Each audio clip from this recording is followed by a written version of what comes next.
नमस्कार, बहुत स्वागत है आप सभी का। बंसल न्यूज देख रहे हैं आप। मैं हूं आपके साथ जया शर्मा। सीधे आपको भोपाल लेकर चलते हैं। आरोग्य सेवा संकल्प सम्मेलन में मुख्यमंत्री डॉक्टर मोहन यादव शामिल हुए हैं। यहाँ पर उपस्थित सभी अधिकारीगण, आदिवासी बाहुल्य विकास खंडों से आए हुए चिकित्सक और मध्य प्रदेश के मेडिकल कॉलेज में अध्ययन करने वाले छात्र एवं छात्राएं, स्वास्थ्य क्षेत्र की सबसे बड़ी चुनौती है ग्रामीण क्षेत्रों में डॉक्टरों की कमी, और इस कमी को दूर करने के लिए मध्य प्रदेश में बहुत तेजी के साथ मेडिकल कॉलेज खोले जा रहे हैं। पिछले 2 सालों में ही 5 नए मेडिकल कॉलेज खुल गए। सिंगरौली, श्योपुर जैसे आदिवासी बहुल इलाकों में भी खुले हैं। 1 साल बाद फिर से 3 मेडिकल कॉलेज आने वाले, उसके बाद 2 मेडिकल कॉलेज, प्राइवेट सेक्टर में 13 मेडिकल कॉलेज।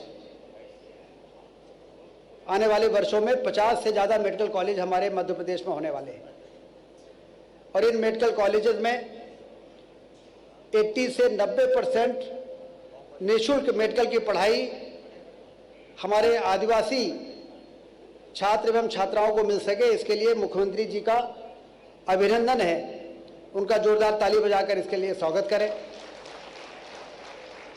लेकिन यदि आप निःशुल्क डॉक्टर बन रहे हैं, निःशुल्क शिक्षा के माध्यम से डॉक्टर बन रहे हैं, तो आपको 1 साल, 2 साल और 5 साल तक बॉन्ड के आधार पर आपको ग्रामीण क्षेत्रों में अपनी सेवा देनी होगी। इसके लिए सारे बच्चे तैयार हैं कि नहीं तैयार हैं? दोनों हाथ ऊपर उठाकर बताएं। कम हाथ उठ रहे हैं, फिर बाद में एनओसी नहीं मिलेगी, फिर बाद में पीजी करने में परेशानी आएगी।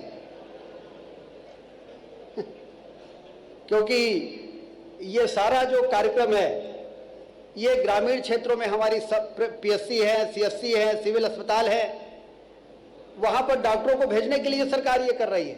80 से 90 लाख रुपए खर्च करना कोई छोटा काम नहीं है एक छात्र के पीछे। लेकिन इस प्रदेश के करोड़ों लोगों को बेहतर स्वास्थ्य सुविधा देने के लिए सरकार ने कहा चाहे जितना पैसा लग जाए, लेकिन हम अपने मध्य प्रदेश के बच्चों को डॉक्टर बनाएंगे, आदिवासी समाज के बच्चों को डॉक्टर बनाएंगे, पिछड़े वर्ग के समाज के बच्चों को डॉक्टर बनाएंगे, वही जाके ग्रामीण क्षेत्रों में ज़्यादा सेवा देने का काम करेंगे। और इसके लिए यदि ग्रामीण क्षेत्रों में सेवा दी जाती है तो 10% पीजी करने के लिए इंसेंटिव मार्क भी दिया जाता है। 10% से लेकर 30% तक जितने साल आप सेवा देंगे, यदि 3 साल सेवा देंगे तो 30% इंसेंटिव ऑब्टेन्ड मार्क में। यह भी एक बहुत बड़ी सुविधा है। इसलिए आप पीजी करके भी विशेषज्ञ बनेंगे। और हमारे मध्य प्रदेश में 348 सीएससीज हैं, उसको एफआरयू बनाना है, फर्स्ट रेफरल यूनिट बनाना है। फर्स्ट रेफरल यूनिट तभी बनेगा जब वहाँ के विशेषज्ञ के जितने पद हैं वो सारे भर जाएं। वो तभी भरेंगे जब आप लोग डॉक्टर बनकर और as a medical officer, as a specialist आप जाके वहाँ पर अपनी सर्विसेज देंगे। और अभी तो हिंदी में भी मेडिकल की पढ़ाई करने वाले राज्यों में मध्य प्रदेश सबसे आगे आ गया है। और उसके कारण आदिवासी बच्चों में जो भाषा वाली समस्या थी कि उनको अंग्रेजी नहीं आती है, अंग्रेजी नहीं आती है तो फिर वो मेडिकल की पढ़ाई कैसे करें, ये जो बाधा थी उस बाधा को भी हमारे मुख्यमंत्री जी ने, हमारे देश के गृह मंत्री जी ने पहल करके और ये निश्चित कर दिया कि अब मेडिकल की पढ़ाई में अंग्रेजी बाधा नहीं है, हिंदी में भी मेडिकल की पढ़ाई की जा सकती है। ये निर्णय कर। और जो डॉक्टर यहाँ पर बैठे हैं, सुषेण चिकित्सा प्रोत्साहन योजना के अंतर्गत उनको भी 30,000 से लेकर 75,000 तक का इंसेंटिव मिल रहा है। प्रति माह जो मानदेय है उसके ओवर एंड अबव। इसका मतलब यह है कि सरकार, कोई अंग्रेजी में कहावत है, no stone should be left unturn, तो सरकार कोई भी कसर नहीं छोड़ रही है कि हमारे ग्रामीण क्षेत्रों में, आदिवासी इलाकों में डॉक्टरों की कमी जो है उसको पूर्ति कैसे हम कर सकें। और भगवान, डॉक्टरों को तो भगवान माना जाता है, भगवान का रूप के रूप में माना जाता है। लेकिन उन्हीं डॉक्टरों को भगवान का रूप माना जाता है जो डॉक्टर मरीजों को भगवान से कम नहीं मानते। यदि कोई मरीज आ रहा है आपके अस्पताल में आपके पास, और यदि आपने ये माना कि ये भगवान का रूप है, तो किसी मंदिर में जाने की जरूरत नहीं है। यदि उसकी सेवा कर दिया तो ऊपर बैठा हुआ भगवान उस डॉक्टर के ऊपर प्रसन्न हो जाएगा और फिर जनता भी उसको भगवान से कम नहीं मानेगी। और इसलिए ये संकल्प लेकर जो मुख्यमंत्री जी का मिशन है कि जिस तरह से इरिगेशन में, जिस तरह से रोड में, जिस तरह से अन्य क्षेत्रों में मध्य प्रदेश हिंदुस्तान में नंबर 1 के स्थान पर है, उसी प्रकार से हेल्थ इंडिकेटर्स के मामले में भी मध्य प्रदेश हिंदुस्तान में नंबर 1 का स्थान पर पहुंचे। इसके लिए आप सबकी का समर्पण, आप सबका की मेहनत, आप सबका कमिटमेंट, ये सबसे ज़्यादा जरूरी है। तो ये सारा काम इस मुख्यमंत्री जी को भरोसा दिलाना पड़ेगा। जो डॉक्टर हैं उनको अलग और जो हमारे स्टूडेंट्स हैं उनको अलग, कि हम मेडिकल की पढ़ाई करके आपकी मंशानुसार इस मध्य प्रदेश के ग्रामीण दूरस्थ इलाकों में जाकर एज ए मेडिकल ऑफिसर और एज ए स्पेशलिस्ट हम जितना हमारा बॉन्ड है, ईमानदारी के साथ हम वहाँ पर काम करेंगे, वहीं से हम काम सीखेंगे और उसके बाद एक अच्छे डॉक्टर के रूप में हम इस समाज में स्थापित होंगे। तो इसके लिए सारे लोग तैयार हैं कि नहीं तैयार हैं? तो उठाइए दोनों हाथ और मुख्यमंत्री जी के सामने संकल्प कीजिए कि इस मध्य प्रदेश को हिंदुस्तान के अंदर स्वास्थ्य के इंडिकेटर्स के मामले में सबसे बेहतर राज्य बनाने में एज ए डॉक्टर आने वाले दिनों में हम अपनी भूमिका का निर्वहन करेंगे। बोलिए भारत माता की। धन्यवाद।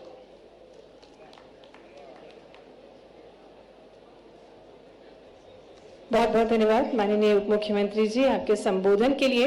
और अब माननीय मुख्यमंत्री जी आरोग्य रक्षकों को प्राइमरी मेडिकल किट वितरित करेंगे और इसी कड़ी में आमंत्रित करेंगे डॉक्टर हरी माया को मंच पर, जो कि MBBS कर रही हैं, क्रीरायु मेडिकल कॉलेज की छात्रा हैं और बताना चाहेंगे कि पेशा अनुसूचित क्षेत्रों में सेवा भारती और रेड क्रॉस के साथ लगभग 8000 आरोग्य रक्षकों को ये किट प्रदान की जाएगी। और आज इस मंच से, इस कार्यक्रम के माध्यम से प्रतीकात्मक तौर पर हमारे बीच कुछ विद्यार्थी गण हैं जो अपनी मेडिकल की पढ़ाई कर रहे हैं और आप सभी को माननीय मुख्यमंत्री जी मेडिकल किट प्रदान कर रहे हैं। डॉक्टर विकास उइके को भी मंच पर आमंत्रित करेंगे, मेडिकल ऑफिसर हैं आप भी बैतूल से हैं। और इसी कड़ी में डॉक्टर रिंकेश ककोड़िया जी भी मंच पर आ जाएं। और इस मेडिकल किट की विशेषता ये रहेगी कि इससे BP, शुगर, टेम्परेचर और ऑक्सीमीटर विशेषकर से इस किट में रहेगी। साथ ही में जीवन रक्षक दवाएं इस किट में होंगी जो कि सुदूर अंचलों में प्रशिक्षण करने में उपयोगी होगी और उपचार करने में सहयोग प्रदान करेंगी। डॉक्टर विशाल बरकड़े जो कि मेडिकल ऑफिसर हैं, उनको भी हम मंच पर आमंत्रित करते हैं। डॉक्टर रिंकेश ककोड़िया, डॉक्टर विशाल बरकड़े। और ये प्रतीकात्मक तौर पर इन चिकित्सकों को ये किट प्रदान की जा रही है। साथ ही में डॉक्टर त्रिवेणी ध्रुवे भी मंच पर आ जाएं। आपको भी माननीय मुख्यमंत्री जी ये प्राइमरी मेडिकल किट प्रदान कर रहे हैं और ये CSR एक्टिविटी के तौर पर आपको ये किट प्रदान की जा रही है। तो एक बार जोरदार तालियों के साथ हम सभी को शुभकामनाएं प्रेषित करें। और अब अवसर है डॉक्टर कालू सिंह रावत को भी मंच पर आमंत्रित करेंगे, जिन्हें माननीय मुख्यमंत्री जी ये प्राइमरी मेडिकल किट प्रदान कर रहे हैं। और जिस प्रकार से हमें ज्ञात है, सिकल सेल एनीमिया जैसी गंभीर बीमारियों के प्रति भी जनजागृति ये डॉक्टर्स प्रदान करते हैं। और अब डॉक्टर संजय रावत हैं मंच पर, जिन्हें माननीय मुख्यमंत्री जी प्राइमरी किट दे रहे हैं। और इस प्राइमरी किट के माध्यम से उपचार और सरल होगा। और अब अवसर है जब अब डॉक्टर्स का सम्मान किया जाएगा। दूर पहाड़ों, घने वनों में जहां राहें भी मौन हो जाती हैं, वहां श्वेत कोच में देवदूत बनकर ये डॉक्टर्स आते हैं। तो हम इन्हीं के सम्मान के लिए निवेदन करते हैं माननीय मुख्यमंत्री जी से कि डॉक्टर मुकेश तिलगाम जी, उनको हम मंच पर आमंत्रित करेंगे। डॉक्टर मुकेश तिलगाम जी जो कि MD रेडियोलॉजिस्ट हैं, कृपया मंच पर पधारें। माननीय मुख्यमंत्री जी आपको सम्मान दे रहे हैं और ये क्योंकि सम्मान का अवसर है तो तालियां जोरदार बजनी चाहिए। सम्मान आप सभी का है, लेकिन कुछ डॉक्टर्स मंच पर आपकी ओर से हमारे बीच में हैं जिन्हें माननीय मुख्यमंत्री जी सम्मान प्रदान कर रहे हैं। डॉक्टर राकेश डाबर जी को मंच पर आमंत्रित करेंगे, जो कि MS सर्जन हैं, और आपका भी सम्मान माननीय मुख्यमंत्री जी करेंगे। डॉक्टर राकेश डाबर जी मंच पर हैं, तालियों के साथ अभिनंदन करें। आज ये सम्मान का अवसर है, इतनी विशाल संख्या में पूरी गरिमा के साथ सभी चिकित्सक गण हमारे साथ हैं जिनका सम्मान हो रहा है, और डॉक्टर महिमा डाबर को भी मंच पर आमंत्रित करेंगे। आप MS गायनेकोलॉजिस्ट हैं, आप भी मंच पर पधारे। माननीय मुख्यमंत्री जी डॉक्टर महिमा डाबर का सम्मान कर रहे हैं। जोरदार तालियों के साथ नारी शक्ति की मिसाल डॉक्टर महिमा डाबर हमारे साथ मंच पर है। डॉक्टर अश्विनी तुपकरे जी, जो कि चेयरमैन है सेवा अंकुर के, उनका भी सम्मान माननीय मुख्यमंत्री जी के शुभ कर कमलों द्वारा किया जाएगा। तो तालियां जोरदार बजती रहना चाहिए। सभी के सम्मान का अवसर है, सभी चिकित्सक गणों के सम्मान का अवसर। डॉक्टर अश्विनी तुपकरे जी हमारे साथ मंच पर, जो कि चेयरमैन है सेवा अंकुर के। डॉक्टर हितेश मुचालदे जी, आपको हम मंच पर आमंत्रित करेंगे। MD हैं डॉक्टर हितेश जी, और आपका भी सम्मान माननीय मुख्यमंत्री जी कर रहे हैं। सम्मान की कड़ी में अब हम आमंत्रित करते हैं डॉक्टर अभय ओहरी, जो कि रतलाम से हैं। आपने MBBS किया है, PG पब्लिक हेल्थ में आपने PG किया है। तो तालियां बजती रहना चाहिए। सम्मान के अवसर के हम सभी साक्षी बन रहे हैं। प्रतीकात्मक तौर पर हमारे बीच डॉक्टर्स हैं जिनका सम्मान माननीय मुख्यमंत्री जी कर रहे हैं। जनजातीय अंचलों में ये जनजातीय डॉक्टर्स हैं जो निरंतर अपनी सेवा प्रदान कर रहे हैं।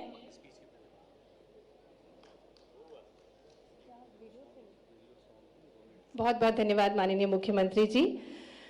और माननीय MP की विकास गाथा को प्रस्तुत करता ही लघु फिल्म, और अब वो अवसर जिसका हम सभी को बेसब्री से इंतजार है, हम आमंत्रित करने जा रहे हैं हमारे यशस्वी मुख्यमंत्री जी को, जिनके लिए शासन में शुचिता, नीति में प्राण, जन कल्याण ही जिनका ध्यान, जनजातीय अधिकार, श्रमिक, किसान, गरीबों के सपनों को मिल रहा है मान सम्मान। और ऐसे ही हमारे विजनरी लीडर, जोरदार तालियां बजनी चाहिए माननीय मुख्यमंत्री जी के लिए, निवेदन करेंगे जिनका विजन सशक्त है, संकल्प महान है, ऐसे हमारे ओजस्वी नेतृत्व माननीय मुख्यमंत्री जी से निवेदन है कि वे अपने प्रतापपूर्ण ज्ञानवर्धन विचारों को अभिभूत करने की कृपा करें। जनजाति आरोग्य सेवा संकल्प के सम्मेलन में मंच पर विराजमान उप मुख्यमंत्री श्रीमान राजेंद्र शुक्ला जी, माननीय मंत्री श्रीमान कुंवर विजय शाह जी, माननीय मंत्री चिकित्सा श्रीमान नरेंद्र शिवाजी पटेल जी, हमारे भाजपा के प्रदेश के उपाध्यक्ष और डॉक्टर निशांत खरे जी, इस अवसर पर PS Sandeep Yadav ji, doctor Ashwini Kumar तुपकरी, doctor Rupnarayan Mandvi, Shri Pankaj Tekam प्रदेश अध्यक्ष अनुसूचित जनजाति मोर्चा, तीरथ सिंह मीणा जी, इस अवसर पर आप सबको दोनों हाथ जोड़ के प्रणाम करता हूं, आप सबका अभिनंदन करता हूं। आपके घर में आपका अभिनंदन, आपका स्वागत। ये मैं कार्यक्रम की रूपरेखा रचना देख रहा था तो सच में आज अपने बीच में से खासकर मेरे भी अतीत के उस गौरवशाली पक्ष में से कुछ हिस्सा, थोड़ा सा हिस्सा आपके पास गया था। जब मैं 82-83 में फर्स्ट ईयर में BSc में साइंस कॉलेज में चुनाव लड़ा, चुनाव जीता, उसी समय हमारे टाइम जैसे नीट एग्जाम आज चलती है, उस समय PMT चलती थी। हमने भी PMT दी। PMT के बाद मेरा सिलेक्शन हो गया, मैं मेडिकल कॉलेज चला गया इंदौर में। फिर हमारे मित्रों ने कहा कि आप फर्स्ट ईयर में जॉइंट सेक्रेटरी बन गए थे, चुनाव लड़ लिए, अब सेकेंड ईयर में प्रेसिडेंट बनाना, अब आप तो वहाँ चले गए मेडिकल कॉलेज, वहाँ तो कोई चुनाव ना होता नहीं है, तो वहाँ का चक्कर में पड़ गया, आप इधर आओ। तो हमने कहा चलो वापस आओ, तो हमने छोड़ा MBBS, वापस PMT के खत्म करो काम काज।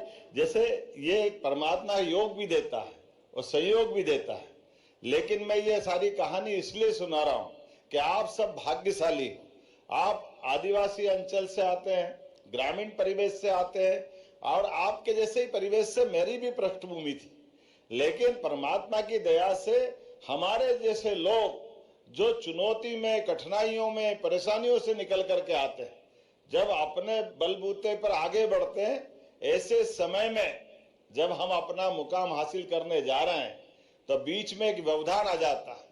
व्यवधान आ जाता है कि हमारे सिलेक्शन करने में परसेंटेज तो गिर रहा है, लेकिन प्राइवेट स्तर पे एडमिशन की झंझट हो रही है। मुझे इस बात की प्रसन्नता है, सरकार आपके साथ खड़ी है और आपको डॉक्टर बना करके सम्मान दिला रही है। जोरदार अभिनंदन आपके खुद के लिए भी, क्योंकि ये पूरे देश में हमारे राज्य ने सबसे पहले कदम बढ़ाया। जिन जिन को मित्रों को 16.5 लाख के आधार पर राज्य ने एमबीबीएस के लिए, मुझे मालूम है एमबीबीएस के अलावा बीएमएस के लोग भी बैठे हैं, लेकिन कोई भी बैठा है, सरकार आगे बढ़ती है तो सरकार के साथ समाज के लोगों को आगे बढ़ाने की आवश्यकता है। वो सच में आज जब मेडिकल शिक्षा की दिशा में देखते हैं, पहले तो जोरदार अभिनंदन श्रीमान नरेंद्र मोदी जी का करें, जोरदार ताली बजा करके नरेंद्र मोदी जी का। जब हम अपने नेता का अभिनंदन करते हैं तो उसका कारण मैं आपको बताना चाहूंगा। पहले एमसीआई होती थी, मेडिकल काउंसिल ऑफ इंडिया। उस मेडिकल काउंसिल ऑफ इंडिया के माध्यम से मेडिकल कॉलेज नया कोई खोले, तमाम प्रकार की झंझट थी। वो झंझट तो क्या, सही अर्थों में तमाम प्रकार की लाबी लगी रहती थी कि कैसे भी करके मेडिकल कॉलेज ज्यादा नहीं खुले, क्योंकि उनको लिमिटेड कॉलेज खोल करके उनसे उनका दुरुपयोग होता था। अब मोदी जी तो हमेशा सच्ची बातों के लिए, अच्छी बातों के लिए, इन व्यवस्थाओं में सुधार के लिए जाने जाते हैं। तो जाने जाते कि नहीं जाने जाते? ताली वाली बजा के बताओ जाने जाते हैं तो मोदी जी, क्योंकि उनकी स्वयं की पृष्ठभूमि भी गरीबी रेखा में से है। उन्होंने ये कष्ट देखा है, ये तकलीफ भोगी है। एक चाय वाले का परिवार से निकला हुआ व्यक्ति जिसको स्कूल भी जाना है, वो चाय की दुकान भी चलाना है, अपने जीवन के सारे पाठ उनने कठिनाइयों के बीच पाठ पढ़ पढ़ के निकले हैं, और उसी का परिणाम है आज वो दुनिया के अंदर भारत का मान सम्मान बढ़ाते हुए दुनिया के सबसे बड़े देश के सबसे बड़े नेता के रूप में स्थापित हुए। हमें इस बात का गर्व है, इस बात का आनंद है, और एक नया मार्ग खोला है मोदी जी के माध्यम से कि आज हम अपने अपने क्षेत्र में आगे बढ़ रहे हैं। और मोदी जी भी देखो कितने मोर्चे पे लड़ते हैं, कितनी जगह चिंता करते हैं अपने देश के लिए। सब प्रकार की आर्थिक संपन्नता के आधार पर देश 11वें नंबर से 4थे नंबर पे आ गया, और ये एनएमसी जो बनाई एमसीआई के बजाय, इसके माध्यम से national medical council of India बनाए, जिसके आधार पर भारत सरकार की खुद की काउंसिल है जो मेडिकल कॉलेज के बारे में परमिशन देती है। और उसका परिणाम क्या आया? केवल मेडिकल कॉलेज में, आयुर्वेदिक में बताना चाहूंगा, 2002-3 तक मध्य प्रदेश में केवल 5 मेडिकल कॉलेज थे। कितने थे? जरा जोर से बोलो, कितने थे? और आज 19 मेडिकल कॉलेज तो हमारे सरकारी हो गए मध्य प्रदेश में, और 14 प्राइवेट है। जोरदार अभिनंदन करो, ये हमारे अपने राज्य में है। और एक मेडिकल कॉलेज में 150, 200, 250 कितनी प्रकार की सीट मिलकर के अगर एडमिशन मिल रहे हैं तो हमें गर्व है। हमारे बच्चे अगर पढ़ लिख कर अगर डॉक्टर बनना चाहते हैं, सरकारी कॉलेज के तो बहुत सीमा लिमिटेड है, जिसकी फीस भले ही कम है, लेकिन प्राइवेट में भी है तो क्या हो गया? एमबीबीएस की डिग्री में तो कोई अंतर नहीं। कोई अंतर है क्या राजेंद्र जी? दोनों डिग्री तो बराबर है ना, प्राइवेट मेडिकल कॉलेज हो या सरकारी मेडिकल कॉलेज हो, डॉक्टर तो डॉक्टर है आज के इस दौर में। इसलिए हमने केवल सरकारी एलोपैथिक नहीं, हमने प्राइवेट सेक्टर में भी प्रमोशन दिया। और मुझे इस बात की प्रसन्नता है, आज तो 19 सरकारी चल रहे हैं, 14 प्राइवेट चल रहे हैं, लेकिन 2 साल के अंदर अभी ही इसी महीने 23 तारीख को फिर स्वास्थ्य मंत्री आ रहे हैं। बैतूल वाले कौन कौन है? हाथ खड़े करो जो बैतूल से आते हैं, बताओ। बैतूल में जोरदार ताली बजाओ, भूमि पूजन हो रहा है नए मेडिकल कॉलेज का इसी महीने। धार से कौन कौन आते हैं? धार वाले हाथ खड़े करो, बड़ी संख्या धार वालों की। आपके लिए भी जोरदार ताली बजाओ, 23 तारीख को आपके मेडिकल कॉलेज का धार के लिए भी भूमि पूजन हो रहा है। कटनी और पन्ना बुंदेलखंड वाले कौन कौन है? हाथ खड़े करो जो बुंदेलखंड से आते हैं। आप में से अधिकांश क्षेत्र के लिए हमने सिंगरौली से कौन कौन आते हैं, सिंगरौली वाले हाथ खड़े करो। आप इधर जबलपुर वाले हाथ खड़े करो। मंडला बालाघाट डिंडोरी, मंडला बालाघाट डिंडोरी, शहडोल सीधी, आप बताओ, सब दूर हाथ खड़े हो रहे हैं। एक एक जगह जहां अभी मैंने बताया कि 4 मेडिकल कॉलेज तो अभी इसी महीने भूमि पूजन होगा। शहडोल, उमरिया, बालाघाट, ये जो दूसरा बेल्ट चल रहा है, अब लगातार इधर के क्षेत्र में भी 8 मेडिकल कॉलेज आयुर्वेदिक। बीएमएस वाले कौन कौन बच्चे हाथ खड़े करो, बीएमएस वाले। ये देखो, आप कम पड़ रहा क्या? बीएमएस वाले भी जोरदार ताली आपके लिए भी बजाओ।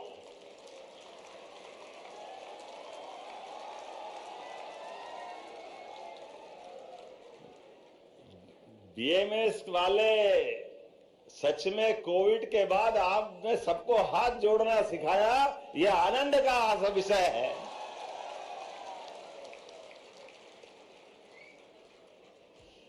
हाथ जोड़ करके देश दुनिया अगर नमस्कार सीखी है तो ये आपके साथ काढ़े का कमाल है। काढ़े का जोरदार अभिनंदन करो।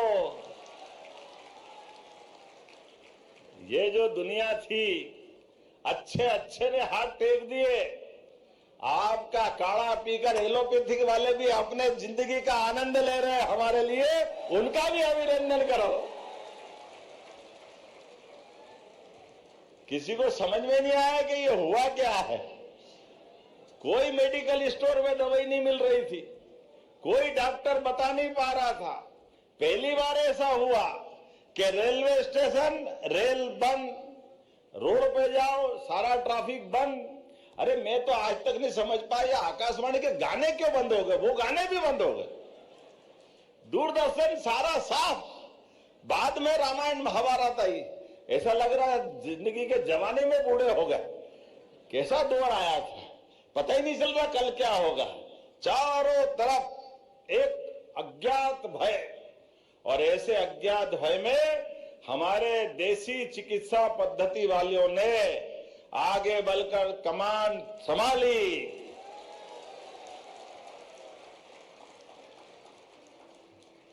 थोड़ी ताली बाकी के लिए भी बजा दो यार, ऐसा क्या कर रहे हो। अब मेरे समझ में आया कि पहली बार में ज्यादा ताली क्यों नहीं बज रही थी, थोड़ी बेईमानी हो रही थी, खाली एलोपैथिक की बात हो रही थी। लोगों ने कहा रोटी पलटाओ, दूसरी तरफ का आनंद बाकी है। तो इंटरवल बाद की फिल्म आपके तरफ भी है, चिंता मत करो। हमने भी तय किया कि जब सरकारी एलोपैथिक मेडिकल कॉलेज चल रहा है तो आयुर्वेदिक क्यों नहीं होना चाहिए। 1 साल में 8 आयुर्वेदिक कॉलेज हमारी सरकार खोल रही है बीएमएस के कोर्स के लिए।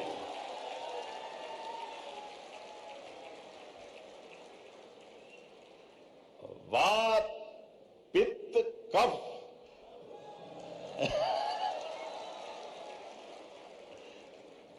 किसी से भी पूछ लो, किसी का शरीर इन 3 के बाहर जा रहा हो तो बता दो। ये एक्सरे तो बाद में आया, सोनोग्राफी भी बाद में आई, लेकिन आयुर्वेद ने अपनी नब्ज पकड़ के पूरा हिसाब चूकता कर लेता।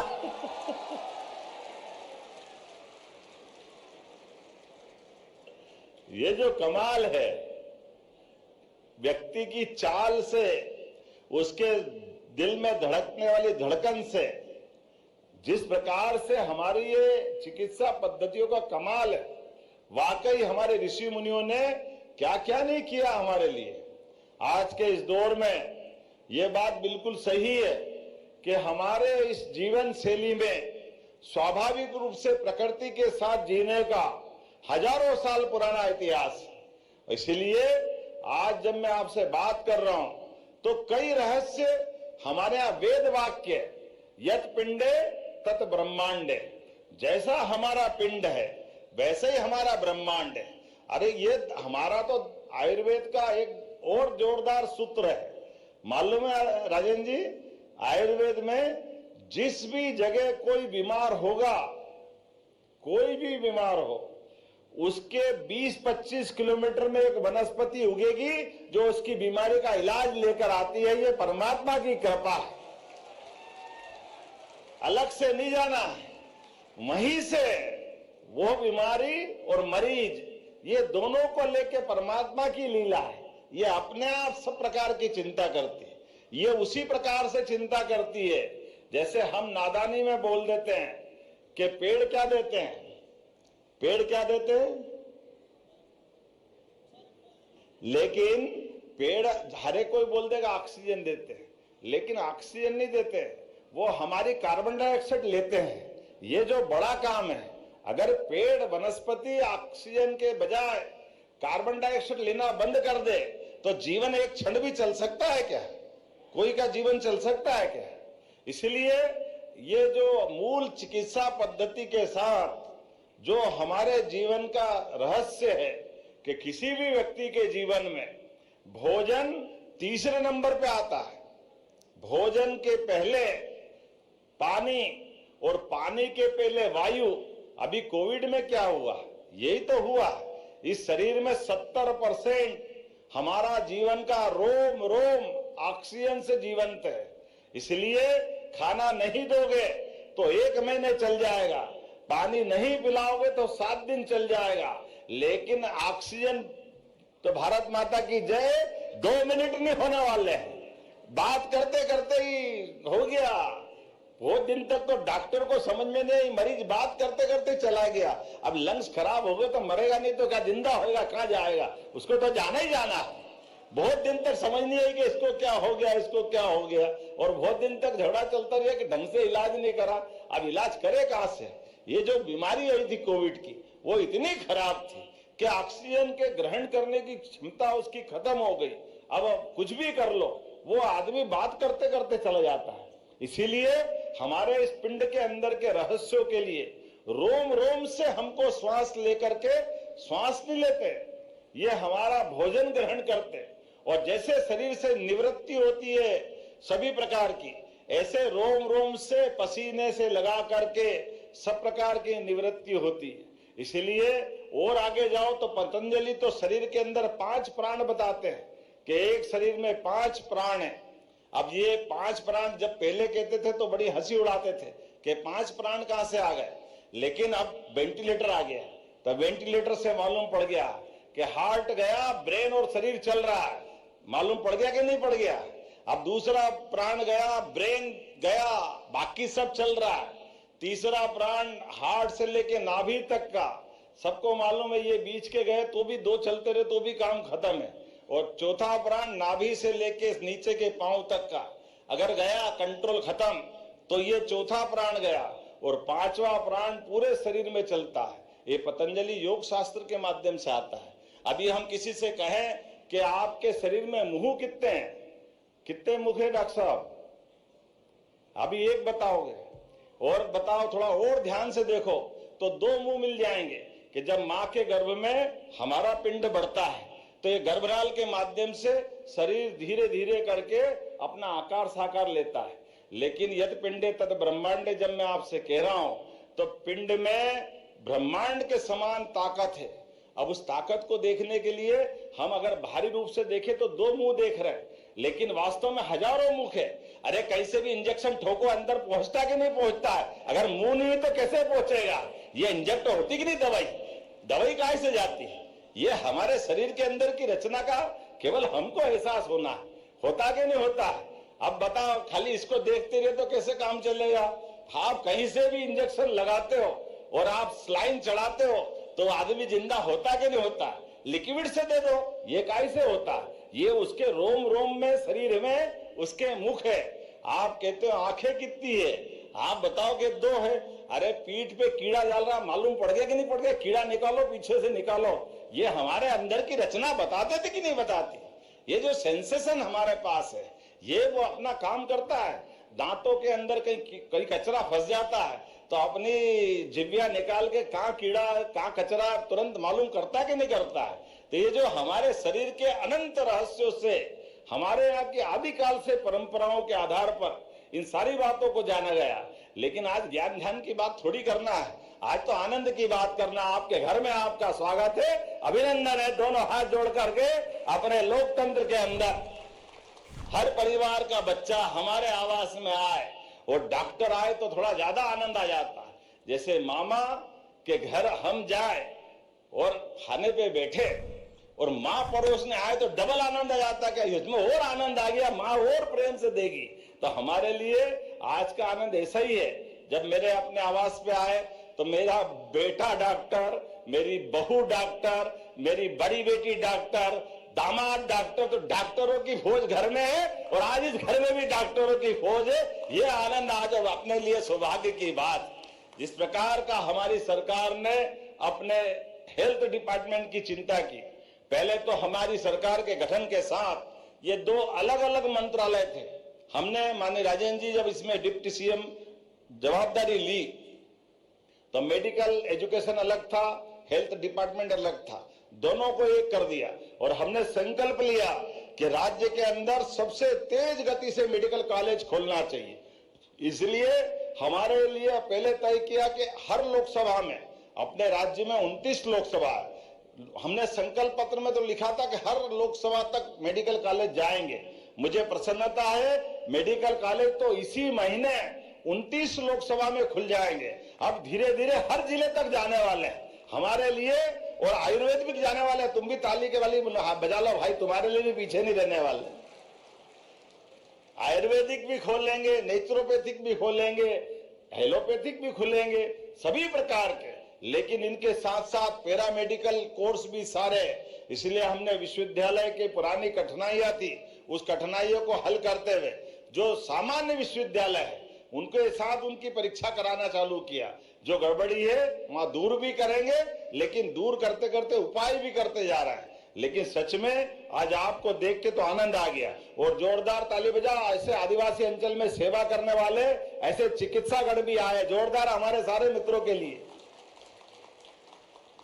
हमको मालूम है कोई जिसका जन्म हुआ है उसको सबको जाना है, लेकिन आने और जाने के क्रम में लोग सब सुविधा का संतुलन देखते हैं। बड़े बड़े शहर को ही सब कुछ मान लेते हैं, बड़े बड़े शहर में ही सारी सुविधा लाते हैं, लेकिन सुदूर ग्रामीण अंचल में जहां से हम आए उसका भी स्मरण करना चाहिए, उसका विचार करना चाहिए। और वनांचल का तो आनंद ही अलग है।